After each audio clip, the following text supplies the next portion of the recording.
Hello मित्रों, मेरा नाम है जानी जयदेव। मैं सिद्धि हिंदी स्कूल में सामाजिक विज्ञान पढ़ाता हूँ। इसके अगले वीडियो के अंदर हमने 8वें पाठ भारतीय संविधान की रचना और लक्षण की शुरुआत की थी, जिसमें हमने संविधान के निर्माण की प्रक्रिया के बारे में चर्चा की थी कि भाई संविधान की निर्माण का कार्य कब शुरू हुआ, इसके निर्माण के अंदर कौन कौन से नेताओं ने अपना योगदान दिया, कौन कौन से महिला नेता थे और इस संविधान को बनाने में कितना समय लगा और कितने समय के पश्चात संविधान बन गया और इसके अंदर क्या सुधार उधार करके हमारा नया संविधान कब लागू किया और किस दिन हम संविधान को प्रजासत्ताक के दिन में मनाया जाता है, इसके बारे में हमने अगले वीडियो के अंदर देखा था। आज के हम अपने इस वीडियो के अंदर अब हम प्रस्तावना के अंदर देखेंगे कि भाई संविधान की शुरुआत होती है प्रस्तावना के अंदर, प्रस्तावना के द्वारा की जाती है। प्रस्तावना के अंदर मूलभूत बाबतों का लिखा हुआ है कि भाई धर्मनिरपेक्षता, लोकशाही, न्यायतंत्र, सार्वभौमिकता, समवाय तंत्र, ये सब प्रस्तावना के अंदर आता है। तुम्हारी किताब के अंदर राइट साइड के पेज के ऊपर एक छोटा सा फोटोग्राफ दिया गया है जो हमारे संविधान की प्रस्तावना का खींचा गया है। उसके अंदर लिखा है महत्वपूर्ण लक्षण लिखे प्रस्तावना के, जिसमें धर्मनिरपेक्षता, लोकशाही और सार्वभौमिकता और न्याय का समावेश किया गया है। तो आज की इस वीडियो के अंदर हम प्रस्तावना का अर्थ और उसके महत्व के बारे में समझेंगे। तो शुरुआत करते हैं। इनको मुद्दे वाइज बताता हूँ, आपको मुद्दे वाइज वही याद रखना है। प्रस्तावना, भारत का संविधान प्रस्तावना से शुरू होता है। भारत का संविधान प्रस्तावना से शुरू होता है। यद्यपि कानून द्वारा प्रस्ताव का अमल नहीं कराया जा सकता है, तथापि प्रस्तावना का बहुत महत्व है।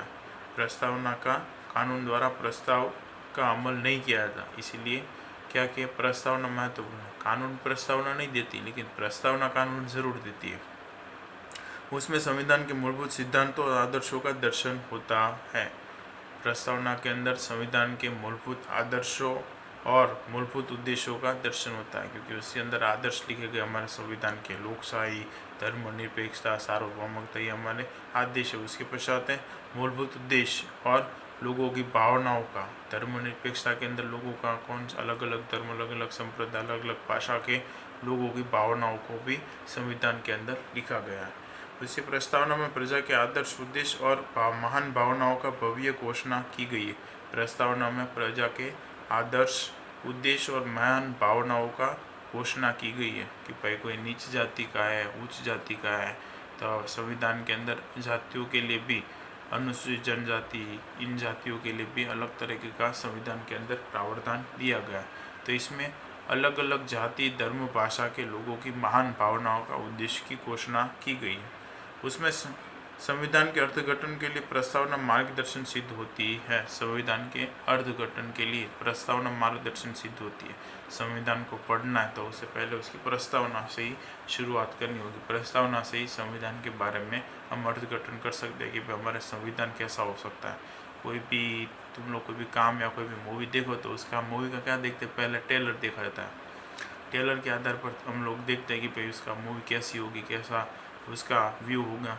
अगर ट्रेलर अच्छा रहता है तो ही हम लोग देखने जाते हैं। तो उसी प्रकार संविधान की उच्च भावना किससे प्रकट होती है? प्रस्तावना से। इसीलिए हमारे प्रस्तावना में ही ऐसी महत्वपूर्ण मुख्य उद्देश्यों को लिखा गया है, जिससे पता चलता है कि भाई हमारा संविधान कितना बड़ा होगा, कितने उसके अंदर उच्च भावनाओं का, लोगों का और नेताओं की क्या क्या उद्देश्य होगी, उनकी क्या क्या विचार शैली होगी, उन्होंने किस प्रकार सभी भाषा, सभी लोगों का विचार करके बनाया होगा, ये हम प्रस्तावना से जान सकते हैं। तो इसलिए संविधान का अर्थघटन करने के लिए, संविधान के बारे में जानने के लिए प्रस्तावना बहुत ही महत्वपूर्ण उद्देश्य साबित हो सकता है। कोई भी संविधान संपूर्ण नहीं हो सकता, इसलिए संविधान के किसी भी मुद्दे का अर्थ अस्पष्ट प्रतीत हो तब उचित अर्थघटन करने के लिए प्रस्तावना बहुत महत्वपूर्ण उपयोगी सिद्ध होती है।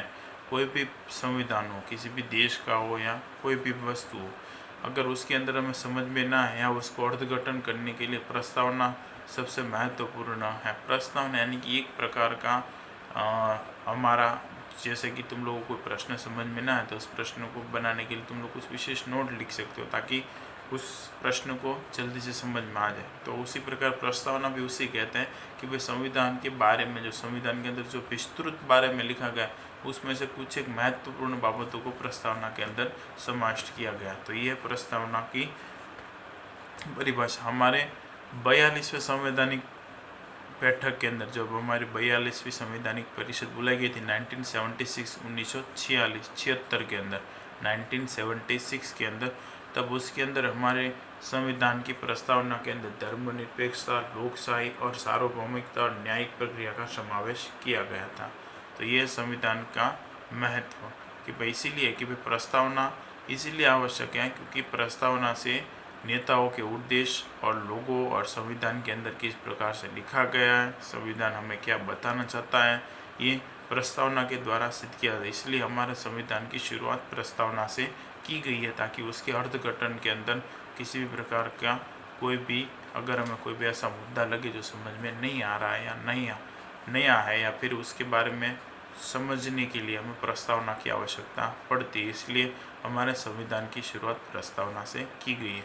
तुम्हारे किताब के अंदर पेज के ऊपर लिखा है, राइट साइड के पेज के ऊपर लिखा है, उसमें लिखा है कि भारतीय संविधान, और वहाँ पर नीचे लिखा है प्रस्तावना, उसमें लिखा है धर्मनिरपेक्षता, लोकशाही, सार्वभौमिकता, न्यायिक, ब्लैक कलर के डार्क कलर से उसके अंदर लिखा गया है न्यायिक, धर्मनिरपेक्षता, लोकशाही और सार्वभौमिकता।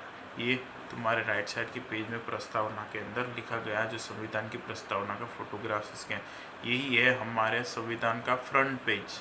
संविधान को जब हम लोग, संविधान हमारा जो लिखा है उसको जब खोलते हैं तो उसका फ्रंट पेज के ऊपर यही दिखाई देता है। और हमारा संविधान इंग्लिश भाषा में लिखा गया। किस में लिखा गया है? इंग्लिश में लिखा गया। डॉक्टर बाबा साहेब आम्बेडकर ने संविधान को इंग्लिश में लिखा है क्योंकि हमारा संविधान ओनली फॉर हमारा नहीं, अलग अलग देशों के संविधानों को पढ़कर, उसके बारे में समझकर, उन सभी के संविधानों को देखा और फिर समझा, फिर हमारा संविधान लिखा गया है। और बाबा साहेब आम्बेडकर ने बहुत ही बड़ा ग्रंथ लिखा है। अभी तक हमने हमारा संविधान किसी भी नेता ने पूरा नहीं पढ़ा है। उसमें से आधे ही नियम और कानून जो हम लोगों ने लागू किए हैं, उससे ज़्यादा अभी तक हमने लागू नहीं किए। इसके बाद की वीडियो के अंदर हम प्रस्तावना के बारे में और भी डिटेल में जान